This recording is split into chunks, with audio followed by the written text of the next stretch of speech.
Then we will continue on and cut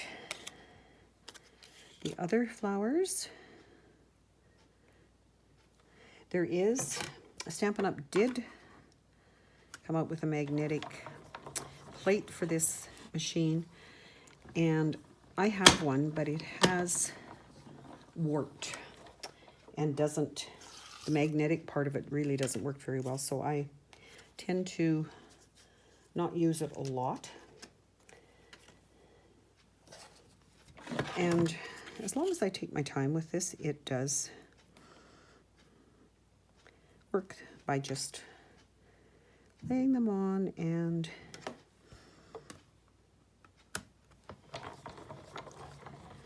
carefully running them through. So as you can see, my recommendation is to do your stamping, do your cutting, and you could run this back the other way, but my lighting and everything, I preferred here at the moment to do it all the same direction. The dimensions on your list of supplies will be for definitely so you have enough cardstock to do probably more than one of these cards with the dimension, except for your background layer, of course, or your card base, I should call it. Then for the green leaf, I don't know if you noticed that in the, whoops, in the backing here, it is this one big leaf, and I'm going to just, don't need to stamp that. I don't, no, there isn't even a stamp for that one, but it's very pretty on its own. And again, have a quite a large sized piece left, and that is all of our cutting for now. Till we get to the next card, which will be in a different video. So I use my take your pick tool a lot, and for something like, oops, you can't see what I'm doing, I'm poking these things out, which will be all over my table, and then I can poke in these holes to just loosen it to peel it off like that. So like most crafters, I'm sure you're aware that it's great to have a garbage can close by, but I have pieces of paper all over the place, and they do pick up.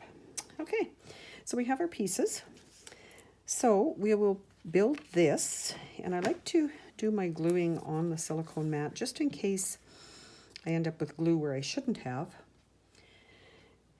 or where I don't want it, I should say. And on my paper, then I can't lay anything on the paper. So I'm going to build it here, and as you can see from the card, it can overhang because this is much smaller than my card base. So to begin with, I will put just a bit of glue on the stem, and I don't have to glue the leaves down, glue it everywhere to make sure it's solid because the flowers are going to go over it. I want it, and again, play with it where you want it. Doesn't have to be exactly like mine. I'm going to put my, looks like all of those were put on with dimensionals to give it some dimension. That's what they're good for. So we have regular size dimensionals, and we have mini dimensionals. So according to the size of the flowers, I'm going to put just one mini on each of these. This and this. Well, let's put these on and see. Oops. I want maybe like that. And thinking like that. Then I do, when you get to the when you're done with all of these, you do have edges like this. So I do not throw those out. I cut them into pieces with scissors that aren't my paper scissors, because they do get covered with adhesive. And I can use those on my projects. I don't need lots of them, depending on the size of the flowers that I'm working with. So next I'm going to put this little guy where he can peek out, and maybe, and because I don't have adhesive, I don't have the dimensionals here, I can slide that piece especially over top of the grape one. And then this one again, depending on where I've got my dimensionals, can tuck there. And there is our piece. I am going to find a gem to put on there, because I would really like a gem put on there. I am then going to also put dimensionals on here. You can see I've got a little bit overlap with the dimensional there, but that won't hurt anything. And for this one, I will put one in the center. The backings come off. Some people do use this tool, and I've never been really successful with it, but I think you have to get the right angle.